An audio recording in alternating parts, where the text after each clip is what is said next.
how you can see that prompter thing. Yeah. Well, I better read this then. You think you know all the birds in your backyard, Steve Juicy? Well, you may want to grab your binoculars and take a closer look. What? Go ahead, Steve. Take it from there. Take it from there. Yeah, can you read the prompter with that on? First, I got to find the prompter. Oh, there it is right there. Starting today is the Great Backyard Bird Count, a national event to count all the birds in your area. And joining us right now is Jim Carpenter, founder and CEO of Wild Birds Unlimited, and a few of his feathered friends. Nice Jim, good morning to you. Wow. That's a very good morning. contact, you must say. No kidding. Hey, everybody, it's great to be here. My company is Wild Birds Unlimited. We're 280 stores, and what we do is we help people enjoy the backyard birds. So we sponsor the Great Backyard Bird Count. What is that? And it's a program of the Cornell University Lab of Ornithology and the National Audubon Center. It's been going on for 16 years, right. And once weekend every year we take an inventory of all the birds across North America. This weekend? This weekend. Wow. Starts today. Bring in the Monday. birds. So, And, come on, bring in the birds. It helps us create just like an inventory of all the birds that are here. All right, so let's give an idea. These are birds we will not find in our backyard. Well, you might. You might, You think I'm going to find an owl? We have owls in our neighborhood. Actually, you have an owl? I have an owl in my backyard. Get out of here. I have an owl. So we have owls are actually a great backyard bird. Most people don't know it because they're out at night, right? And so oddly enough, you don't get many in New York City, though. There were no owls seen on the count last year, but there is one barred owl being seen in Central Park. So if somebody goes out and sees that, we want to get it on the count. Are they endangered?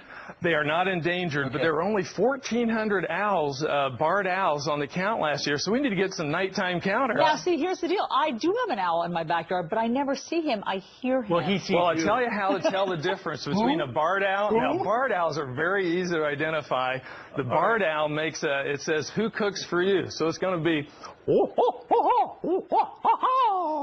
so something like that. No, what did Who you cooks just for say? you? Who cooks for you? Who cooks for you? Okay, And if it didn't say that, it's not a barred owl. All right, now, Allie, do you have this in your backyard as well? No. What is it? This is a red-tailed hawk. Now we're going to turn.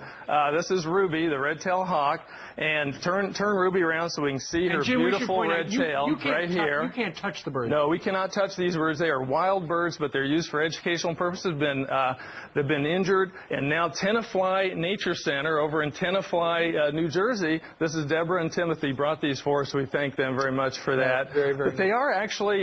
You can see them in your backyard, especially if you're kind of big field type of backyard. How do they eat? What do they eat? These guys are daytime hunters. The barred owl is a nighttime hunter. They're going to eat 80% of their diet is rodents. Okay. And so they're that's kind of good. nice to have around, rodents and snakes. Absolutely. So you want folks to go out this weekend, today through Sunday, and then report onto birdcount.org how many birds you saw. And if you know the name of the species, write that down too. Absolutely. You can go to birdsource.org, you can go to wbu.com and follow the links. And what you can do is there's all kinds of resources on how to identify the birds, how to do the count. Right. And the really neat thing is what you can do for science. That's It's right. called citizen science. So Very we as nice. citizens Very get to cool. help the science. I'll tweet it out. Jim Carpenter, thanks so much. Okay. All right, thanks, Thanks Jim. so much for having us on. All right, good luck.